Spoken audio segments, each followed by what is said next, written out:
Setelah PKI lumpuh, partai baru yang menonjol pengaruhnya adalah Partai Nasional Indonesia atau PNI. Partai ini mulai berdiri pada tahun 1920. Sebagian besar dari pimpinan PNI pernah menjadi anggota Perhimpunan Indonesia, yaitu suatu organisasi para mahasiswa Indonesia yang menuntut ilmu di negeri Belanda. Perhimpunan Indonesia merupakan suatu organisasi yang beraliran nasional radikal, bertujuan membebaskan Indonesia dari penjajahan Belanda, yang berarti menuju Indonesia merdeka. Untuk mencapai tujuan tersebut harus melalui suatu aksi umum yang insaf, yang mengikut sertakan segala lapisan rakyat Indonesia. Oleh karena itu, PNI pun merupakan suatu organisasi yang beraliran nasional radikal dan dalam usahanya untuk mencapai Indonesia merdeka berdasarkan gerakannya pada dukungan massa dan bersandar kepada kekuatan sendiri. Terhadap pemerintah Belanda, PNI bersikap non-kooperasi. Untuk mendapatkan dukungan dari massa, PNI giat memperkenalkan cita-cita yang memperjuangkan Indonesia merdeka kepada rakyat.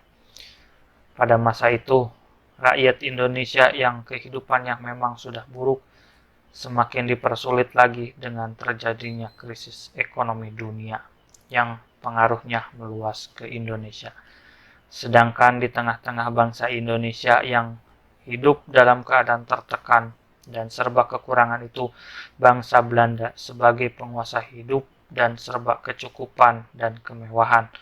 Oleh karena itu, dapat dipahami jika rakyat Indonesia yang hidup dalam keadaan demikian telah memberikan sambutan hangat terhadap PNI. Karena partai ini dengan tegas menyatakan bahwa perjuangannya itu tujuan untuk membebaskan Indonesia dari penjajahan Belanda. Pengaruh PNI diantaranya juga telah meluas ke Ciamis.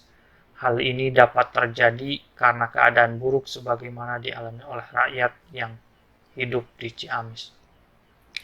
Pada tahun 1929, perkembangan PNI semakin pesat sehingga melahirkan rasa cemas bagi pemerintah Hindia Belanda. Rasa cemas itulah yang mendorong pemerintah melakukan penangkapan terhadap beberapa pimpinan PNI, yaitu Insinyur Soekarno, Gatot Mangkupraja, Maskun Sumadipraja, dan Supriyadinata. Setelah penangkapan, PNI pecah menjadi dua, yaitu Partai Indonesia Partindo dan Pendidikan Nasional Indonesia PNI baru.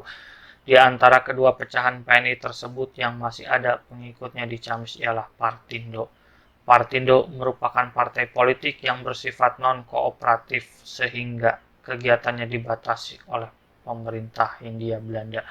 Mempertimbangkan sikap pemerintah yang represif dan pengaruh kelompok fasis semakin menguat.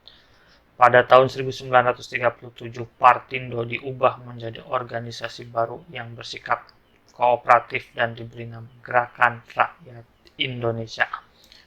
Akan tetapi organisasi baru ini dalam hal tujuan yang hendak dicapainya tidak mengalami perubahan apa-apa, yaitu tetap Indonesia merdeka. Organisasi Gerindo ini dapat dikatakan tidak ada pengaruhnya di daerah Ciamis. Di Jawa Barat terdapat organisasi lokal yang memang sejak dibentuk bersikap kooperatif, yaitu Paguyuban Pasundan. Organisasi tersebut sebenarnya merupakan organisasi sosial kultural sesuai dengan bidang gerakannya.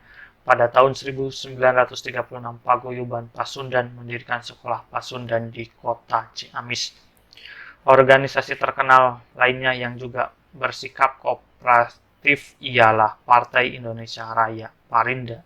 Sebagaimana halnya dengan Paguyuban Pasundan, Parinda ini memang sejak semula sudah bersikap kooperatif karena merupakan partai yang beraliran nasional moderat lunak di daerah Ciamis. Parinda ini tidak banyak mendapatkan pengikut.